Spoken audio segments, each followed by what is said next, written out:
Today I'm going to show you the second part of the Bradley Armored Personnel Carrier tests, which the Russians captured on the Ukrainian front. So, watch the competition between the Bradley APC and the Russian-made BMP-3 infantry fighting vehicle. This one is the most interesting. Yesterday you saw the beginning.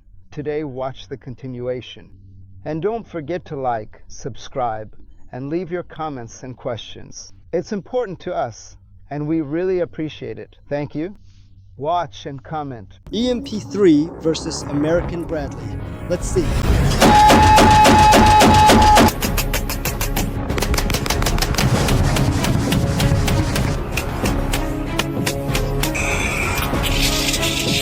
Let's go.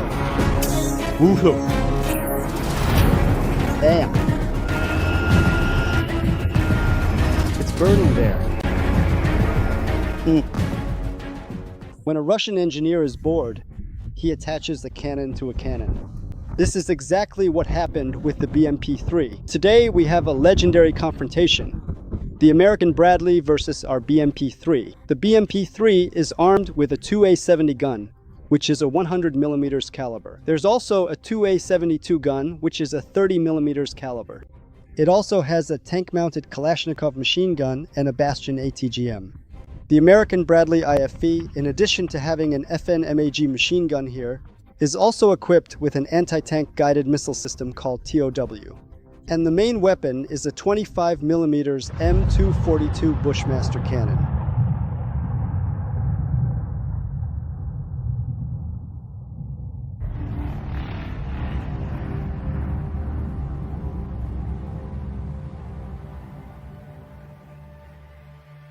Alright, let's start by firing the 30mm caliber. Here we're measuring. The distance, it's 115 meters for us to the left side, right here.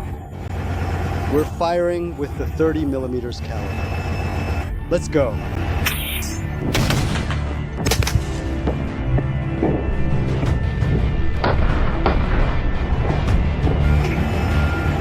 Woohoo!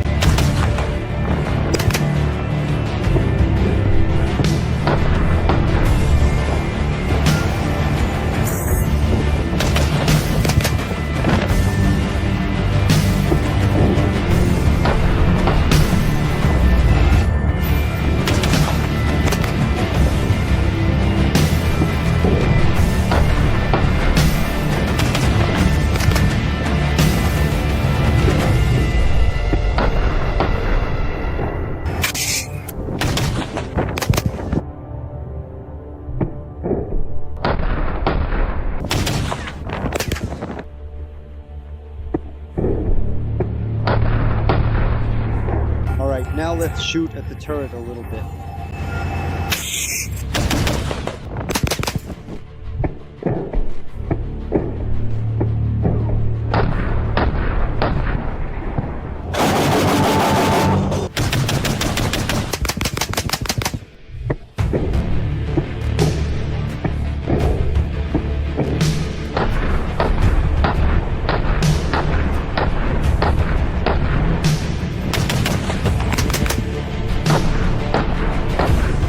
Not bad.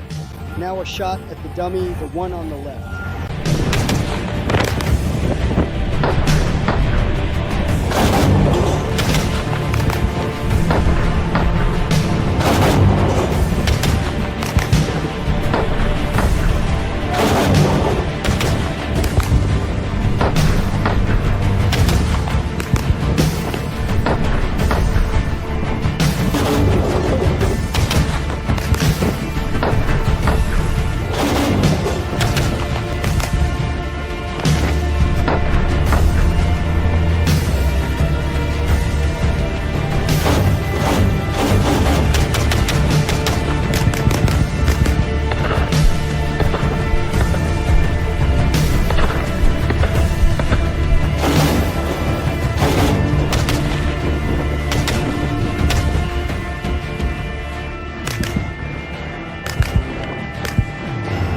Turret is jammed. Excellent. Yoo-hoo!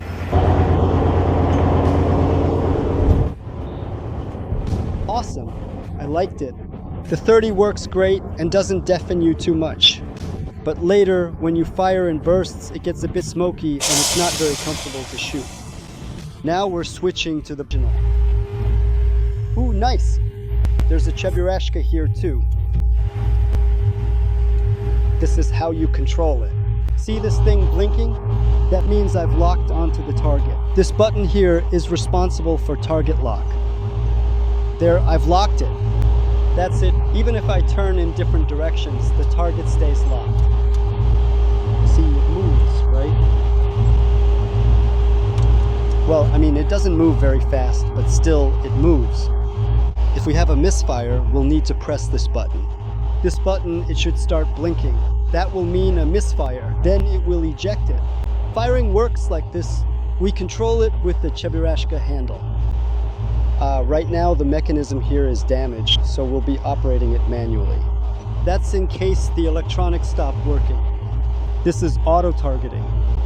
Here is the focal length. Hold it down and fire with the right button. Now I'm going to shoot at the BMP at BMP-1. Passing by Romeo and the already damaged Juliet. Descending lower. As promised, I'm shooting at the right side. I'll aim lower. Locking onto the target.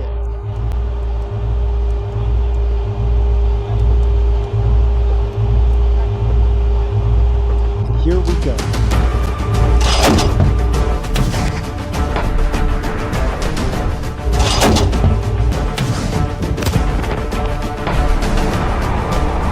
Bit to the left.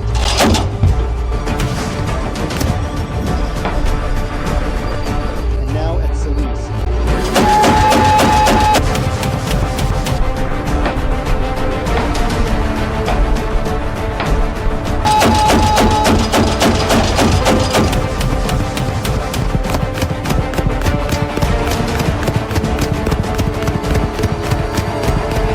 At the BMP's turret. Let's go.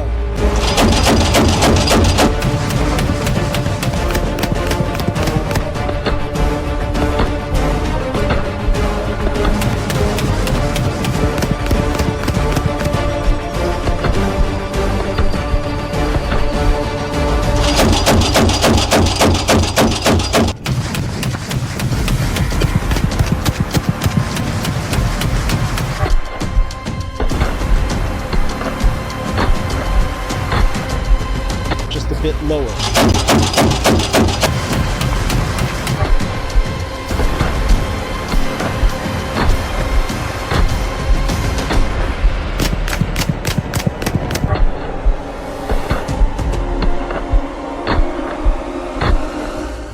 Like that.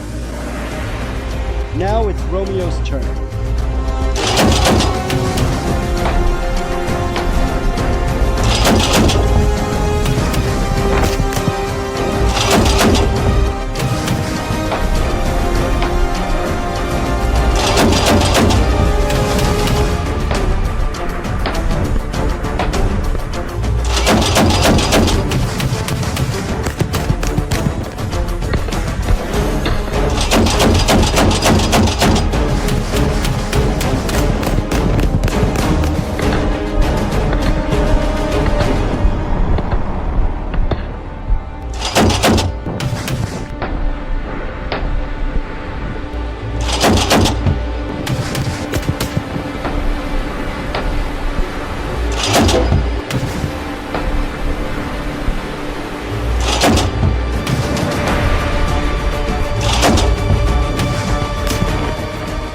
BMP-3 to be precise. Here, the original thermal imager is installed. Nothing has really been changed here. And through this thermal imager, we can see that the offset to the target is about, well, how should I put it? Here's the mechanical sight. So you basically have to aim almost a meter higher to actually hit the target. That's why the BMP-3 was more accurate here. Although, of course, we shouldn't ignore the fact that this BMP was slightly damaged. Take a look at what happens to a dummy or a person who tries to take cover in the grove from the Bradley BMP. He didn't really take cover, of course. but now he's got holes in his head. Wind in his head, and I'm in love. Like I said, the Bushmaster cannon isn't accurate. I'm looking through the thermal sight, and it's hitting to the right and down. So basically, I had to aim a meter higher and half a meter to the left just to hit the target at all. And these are the kinds of hits you get. Here, it looks like a high explosive shell is detonating, and here it's just shrapnel hits. So it looks like there wasn't a direct hit. Or was there? No, actually, there was some kind of hit right here in this part. Well, yeah, obviously, half of the mannequin doesn't exist anymore. It's a shame we didn't manage to hit the level 5 plate. But from the previous video, you already know that the Commandante isn't a marksman, or rather, it's damn hard for the Commandante to hit anything. Yeah, the plate is intact.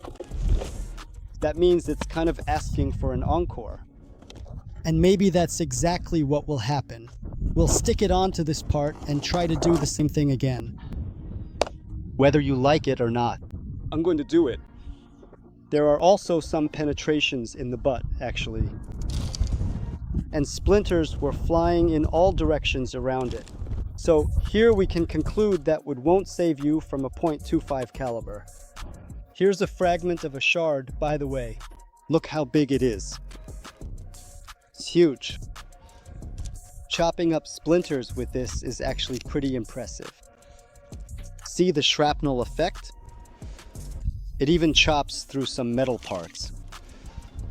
Basically, yeah, there's no chance here. But the chainmail body armor is doing great, taking the hits of fate for the second time now. By the way, the company Shield and Sword, props to them, they make good ballistic gear. You see, for the most part, the body armor actually stopped most of the fragments. Looks like there was just a direct hit here and it got crumpled. Yeah, well, of course, he's got holes in the back of his head, so there's nothing you can do about it. The Bradley IFV really brings the heat. Here's another arm. Damn, maybe I should give it to my friend? A musician till dawn. Bro, just give me a whistle. So what did the .30 caliber do? That's what I'm talking about. The .30 caliber cannon was several times more accurate. I even managed to hit the legs with it. Look, I hit its legs. Well, would you look at that? And not only that, I even hit the level 5 plate. See, there were hits lower down, and not just one, there were several. She, that's Juliet, is kind of saying, why is all this happening to me? Look at the hole that's forming. Wow, I like this. Juliet, I'm sorry it turned out this way, but I have to cut your body armor. Look what happens when you get hit by a .30 caliber. So far in today's test, the .30 caliber is winning when it comes to firepower. And I just ate some ceramic. I'm trying to figure out how that happened. Wow. That's intense. It's literally a level 5 plate, and here a really good UHMWPE got twisted all the way through inside. It made a kind of crater. This is what a level 5 plate turns into if a .30 caliber round hits a person. In our case, the mannequin took the hit. I shot the left side with the .30 caliber. So this is the .30 caliber, this is the .30 caliber, and this is the .30 caliber. To the right, I was aiming at the lower part, but my shots weren't landing very well. And so I was shooting somewhere over there because the .25 caliber, while probably good, either the gun wasn't tuned properly or the sighting device itself is just way off. So it turned out that I was shooting low, there was smoke here, and it seemed like I was hitting the right spot. The grouping here is probably about the same for both of them. Well, that's how it is. The .30 caliber looks like this. So this homogeneous armor, which is multi-layered, actually breaks apart. The .30 caliber doesn't just penetrate one wall, but two. In fact, it easily punches through 30 millimeters of armor without any trouble, even considering there's some slag in there as well. All right. Let me think for a moment. All of this was done by the .30 caliber. It was tight, it was impressive, it was armor-piercing. And yes, I loaded armor-piercing incendiary .30 caliber rounds, while from the Bradley I was firing high-explosive incendiary rounds. And you know what the thing is? It's that high-explosive incendiary rounds can't penetrate the BMP-1. Here are the hits from the Bradley. Those are 25mm high-explosive shells. Bang, bang, bang, bang, bang. No penetrations at all. And here on the left side, I was shooting too. As you can see, it just doesn't go through. So now, here's what we're going to try. We'll load 3 high-explosive shells into the BMP, and in the Bradley BMP, we'll load a 25mm armor-piercing round and see what happens. These are high-explosive shells. We're about to swap them out for armor-piercing ones. Our armor-piercing rounds look like these little tank darts. An important note, with the BMP-3, you can fire right after starting it up. The Bradley BMP system takes a few minutes to boot up, literally about 3 to 5 minutes.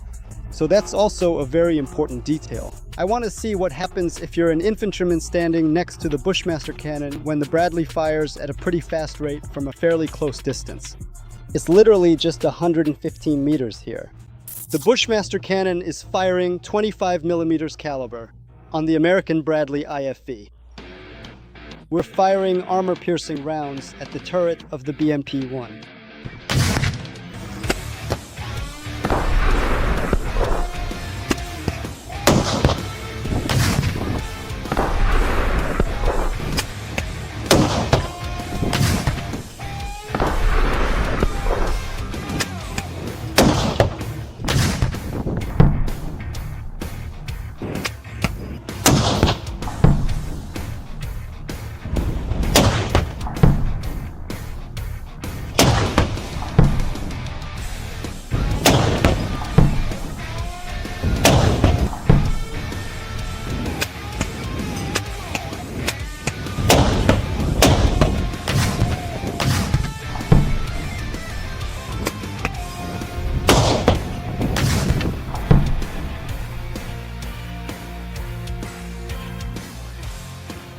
In this standoff, it's 1-to-1 for us.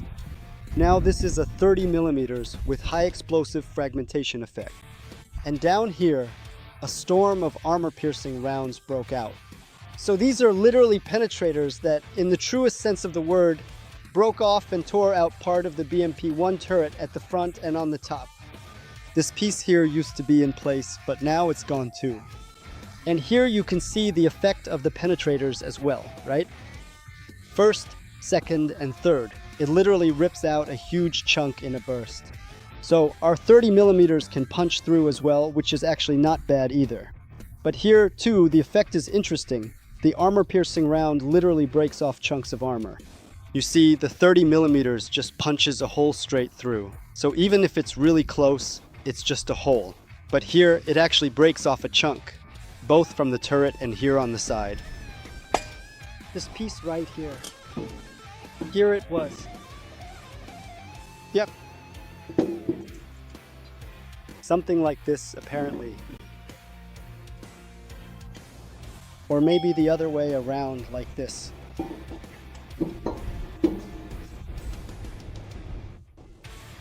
Well, anyway, yeah, this rod is kind of interesting. It's like it even burns through something in there. Weird, honestly. Weird. 1, 2, 3, and it breaks off. Kick.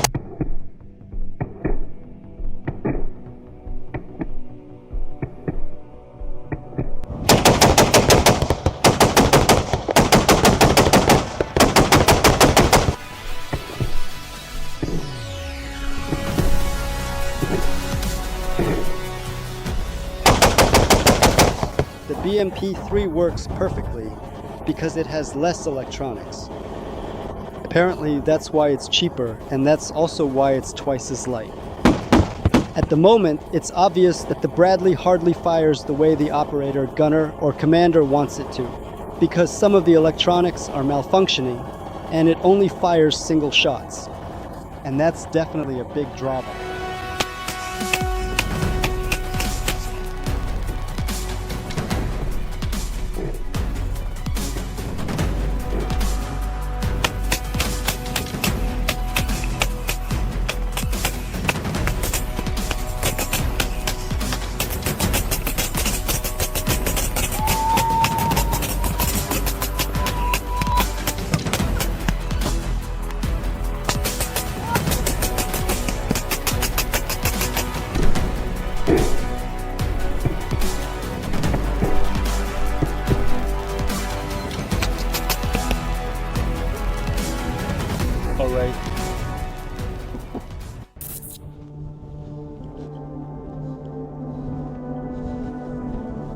This is the result of the BMP-3's 30mm gun at work.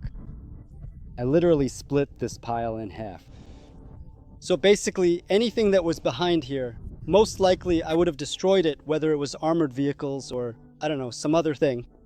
A tank would definitely have some of its external observation devices knocked out, like radars, electronic warfare systems, protective nets, cages, and all that stuff.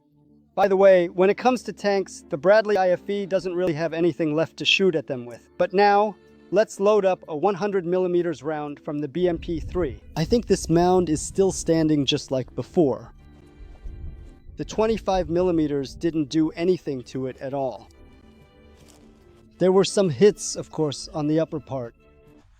Whoa, there are shells lying around here. But let's put it this way, if this were a homework assignment I gave, it would get a C. Well, there are still ATGMs flying around here. Just wonderful. Look, the HEF RAG shells are going off pretty well, to be honest, but still, the M30's caliber clearly makes a difference. It literally punches right through and splits it into two neat halves, like two boobs. And that little spoil heap is still standing just like before. But if you added, say, 30 times more ammo, then maybe it would cut through. We're not making anything up. You can see everything for yourself, just as it is.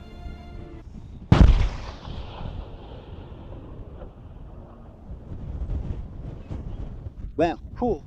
Now that both are out of ammo, it's time for the 100mm caliber to step in. There's a tank 1,000 meters away from me. A real, proper T-64 tank. And the Bradley IFE can't shoot at it anymore. It simply has nothing left to fire, unless you count firing a few rounds from the FNMAG. But I think that's absolutely useless against a tank. But now I'm going to fire the 100mm from the BMP-3, while the Bradley IFE stays silent.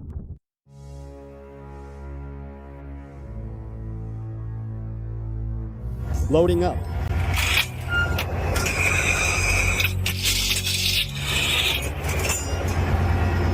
Checking the aim, it's showing 840. Let's do this. Yes, indeed.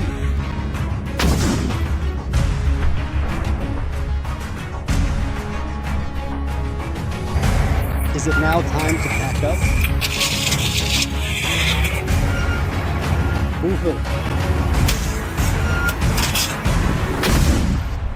All right, everyone.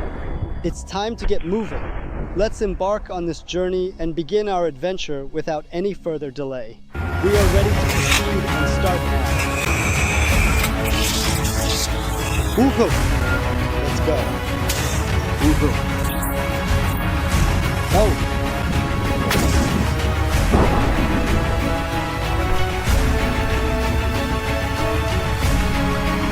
The tank's on fire.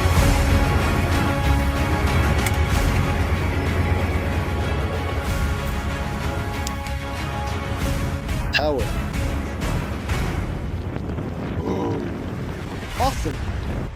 The 2A72 30mm cannon on the BMP-3 is already a very strong argument on its own. And compared to the 25mm, of course, you all saw it yourselves, there's nothing more to add. But when the arguments of the 25mm run out, that's when the 100mm 2A70 cannon comes into play. And today we saw that the 2A70 cannon on the BMP-3 easily destroys lightly armored vehicles with its armor-piercing shells. If you need to take out infantry or light cover, the HEF RAG shell is perfect for that. The Bradley IFE's APF-SDS rounds also literally tear through armor, and that's a very impressive result as well. But the 30mm also has its own APF-SDS rounds, and one day we'll show them too. And unfortunately, the Bushmaster cannon couldn't win this duel against our 2A72, because the 2A72 is superior in every way, including rate of fire. Of course, you can share your conclusions in the comments. Let us know if you think we did something wrong. This Bradley was tired. Believe me, the BMP-3 was pretty worn out today too. But it destroyed a tank, it took out bunkers, and it tore through the armor of the BMP-1. This is big caliber Mayhem, and don't go anywhere. because something really interesting is coming up next. See you soon.